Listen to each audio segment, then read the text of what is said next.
Subject today is this, the Maypop Passion Flower. I've been growing this for about 5 or 6 years, and this is the first year that I got fruit. And I figured while I cover that, this momentous occasion in 2025, that I finally got the passion fruit for the Maypop. I figured I would also cover what I've learned and show off a little bit on how I grow this thing and the system I grow it in. You can see this Maypop down here. You can see it coming up here, growing up this living trellis, ash juniper tree. And you can see it growing here. It sends up suckers all over the place. People don't like to grow this in the yard because it will send up these little suckers all over the place, and it's pretty hard to kill once you get it established. Not impossible to kill, but that's one reason why people don't like it. So think about that before you even start growing this thing. The other thing is it needs room to climb. If you want to get fruit, it needs to, at least in my experience, it needs to get to a certain critical mass. And you can see my living trellis system here. This is a male ash juniper. I like to use undesirable trees if I can for using as living trellises for vines, because it helps hinder the growth of the tree and I don't have to maintain it as much. It gives something for the vine that I do desire to climb on. There's a lot of benefits to wildlife. This is an old growth ash juniper, which has other benefits in this ecosystem. So it's worth keeping around and not killing.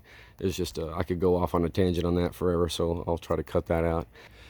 Trees don't pair, at least none of the native fruit trees that I've used so far, mostly plums, figs and whatnot. They don't really seem to pair with it too well. But you can see here, it's taken quite nicely to this tree. And yeah, coming down here, all down this trunk. And you can see in the background is a tree here that's basically weighted down. It's a little elm tree that I've used and covered. So I've given this vine root system tons of room to climb, and that's really critical if you want to get fruit. So water wise, I would say it does need some irrigation, especially to get it started. Like I said, in a 50-year drought, you're going to have to probably give this some water. And I know because I've tested that. In a year like 2025, which I would say would be like a normal rainfall year for this area, which is around 33 inches a year, it doesn't need anything. It does this in one of those type of years. It just goes crazy. So pretty drought tolerant, I would say. And I got fruit in a year like that without any supplemental irrigation. Don't really have to fertilize, but it doesn't hurt to cover the soil with wood chips or straw or something like that. The other thing I would say for fruit, you really need to have genetically distinct individuals. I started with 3 distinct plants that were captured from the wild and propagated them by cutting. So there I got a bunch of clones from these 3 plants.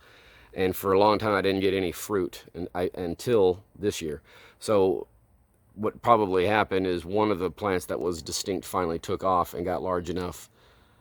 Probably this one and another one I have in my yard, because I've been all over a radius about 1,500 acres and I've not seen one of these plants. Doesn't mean there isn't one or that a pollinator didn't cross some great distance, but more than likely I've got a couple genetically distinct plants in this yard. Probably keep the different vines within certain proximity of each other. I would say mine are within 50 feet of each other. Soil, I've seen it grow in sand. I've seen it grow in clay and rock, as you can see, and pretty rich forest soil. So it doesn't seem too picky about the soil, although if you use something like clay and rock, you'll have to water it probably a lot more.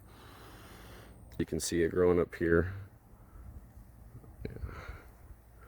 And it does, like I said, it doesn't pair well. I've got a 3-leaf sumac back here that I have to keep it off of. Pretty much every tree that I pair it with doesn't really like it. The vine will cover it and take over and hinder the tree's growth. Not good for fruit trees, I would say.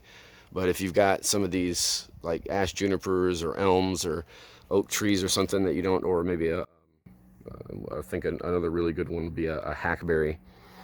Would be good to pair it with, and then that might be something you can explore to keep the tree from growing like I do back here.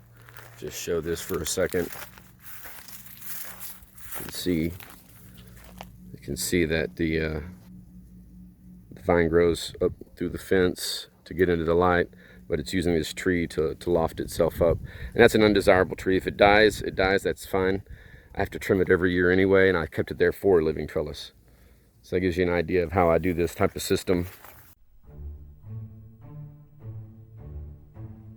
And you basically just take those little packets out right here where the seeds are wrapped in and eat around it.